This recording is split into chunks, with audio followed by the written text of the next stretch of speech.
안녕하세요. 시작합니다. 일본에는 다양한 형태의 정치인들이 존재합니다. 우리에게 즐거움을 주는 정치인이 있는가 하면 일본만이 아니라 우리에게까지 악영향을 끼치는 정치인도 있습니다. 그리고 정말 황당한 모습의 정치인도 있습니다.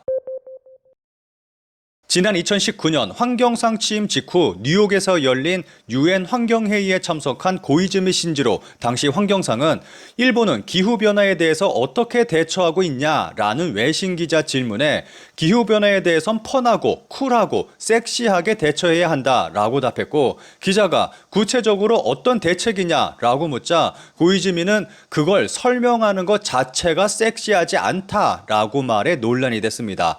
동시에 한국에서는 펑쿨색자라는 별명을 얻게 됐습니다.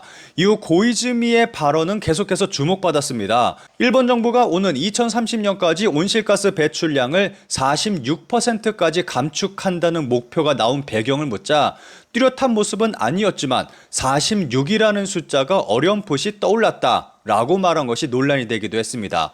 지금처럼이면 안 된다고 생각합니다. 그렇기 때문에 일본은 지금처럼이면 안 된다고 생각합니다. 반성해야 한다고 생각하고 반성하고 있는데 반성하고 있다는 자세를 보이고 있지 못한다는 점에서 반성해야 한다고 반성합니다. 라는 발언을 하기도 했고, 후쿠시마 오염수의 최종 처리장을 후쿠시마현 바깥에 30년 내로 마련하겠다라는 일본 정부의 공약이 발표되고, 이에 대해 30년 후면 나는 몇 살일까? 지진 직후부터 생각해왔다라는 말을 하기도 했습니다.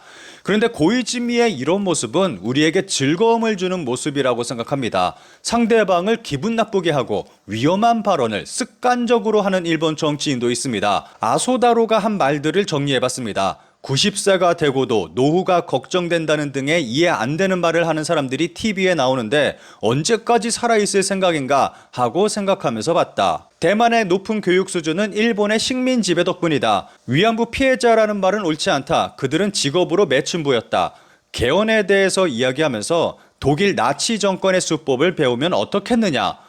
온난화 덕분에 홋카이도의 쌀이 맛있어졌다. 향후 한반도에서 대량 난민이 일본으로 몰려올 수 있다. 그들은 무장 난민일지 모른다. 그들이 오면 경찰이 대응할 것인가, 자위대가 방위 출동할 것인가, 사살할 것인가를 진지하게 생각해야 한다. 이러한 정치인이 있는가 하면 정말 말도 안 되는 모습으로 모두를 놀라게 하는 정치인도 있습니다. 2023년 4월 도토리현 현 의원 선거에 어느 후보가 출마했는데 황당하게 현 지사와 동일한 이름으로 개명한 후보였습니다. 그리고 모두가 예상하듯 당선됐습니다. 이렇게 당선된 의원은 과거 사기로 징역 6년을 선고받은 전과가 있어서 가족에게 폐를 끼친다는 생각으로 이름을 개명했다고 합니다. 그런데 정말 심각한 범죄를 저지르고 도주 중인 용의자가 국회의원이 된 일도 있습니다. 가시에 BTS를 만나게 해주겠다는 사기, 피해자가 밝히는 믿게 하는 교묘한 수법.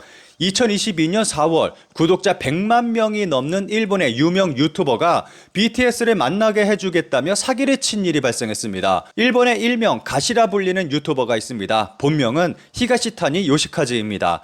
히가시타니는 여러 사업체를 운영하면서 많은 연예인들과 친분을 쌓았습니다. 그러다가 폭로 유튜버 가시로 변신해 여러 유명인들의 사생활을 폭로하기 시작했고 커다란 인기를 끌었습니다. 이 과정에서 히가시타니는 여성들에게 BTS를 만나게 해줄 수 있다고 말하며 돈을 괄치하기도 했습니다. 피해를 당한 사람이 한두 명이 아니고 피해 규모만 하나로 억대인 것으로 밝혀졌습니다. 심지어는 피해자 모임이 만들어졌고 이 모임을 통해 범행에 대한 사실이 더 많이 밝혀졌습니다. 히가시타니가 이렇게 사기를 칠 수 있었던 데는 그의 영향력이 배경에 있었습니다. 그는 일본의 배우, 가수들과 알고 지내는 사이였고 실제로 이들을 소개해주기도 했습니다. 심지어는 한국의 밴드 FT 아일랜드의 이홍기 씨가 일본에 갔을 때도 함께 사진을 찍는 등 굉장히 발이 넓다는 것을 많은 사람들에게 보여줬습니다. 당시 히가시타니가 운영하는 회사가 BTS 관련 상품을 판매하고 있었는데 자신이 판매하는 상품과 BTS 사진을 보여주면서 더 큰 신뢰를 얻었던 것입니다. 히가시타니는 BTS의 자세한 스케줄을 여성들에게 제공하면서 항공기, 호텔 등의 비용을 청구했고 그 비용은 300에서 600만 원 정도인 것으로 알려졌습니다. 이 비용은 한국으로 가는지 미국으로 가는지에 따라 달라졌다고 합니다. 여기에 비행기와 호텔의 업그레이드, BTS와 만남 등의 옵션에 따라 수백만 원이 더 추가됐습니다. 그는 피해 여성들에게 BTS의 스케줄이 누설되면 안 된다며 절대로 비밀로 할 것을 요구했고, 만남이 이루어지지 않는 것에 대해서는 코로나로 인해서 스케줄이 변경됐다는 거짓말을 해 이러한 사기 행각이 밝혀지지 않았던 것입니다. 그런데 이러한 사실이 폭로되자 히가시타니는 여러 스타들의 사생활을 폭로하겠다며 협박을 하기 시작했습니다. 자기가 90여 명에 달하는 명단을 가지고 있다고 전했는데 여기에는 한류 스타들도 포함되어 있었습니다. 그런데 언급한 90여 명의 스타 사생활 폭로는 없었고, 이후 히가시타니의 삶은 전혀 엉뚱한 곳으로 향하게 됩니다. 이렇게 사기를 치자 사기 혐의로 고발당했고, 히가시타니는 체포를 피하기 위해 아랍에미리트로 도주합니다. 더 황당한 것은 그가 아랍에미리트로 도주해 있던 기간인 2022년 7월 국회의원에 당선되는 일이 벌어집니다. 2022년 참의원 선거 때 NHK를 때려 부수겠다는 구호를 내건 NHK당이 히가시타니의 유명세를 이유로 러브콜을 보냅니다. 이렇게 참의원 후보가 된 히가시타니는 일본으로 돌아가면 체포될 것이 두려워 아랍에미리트에서 선거운동을 하게 됩니다.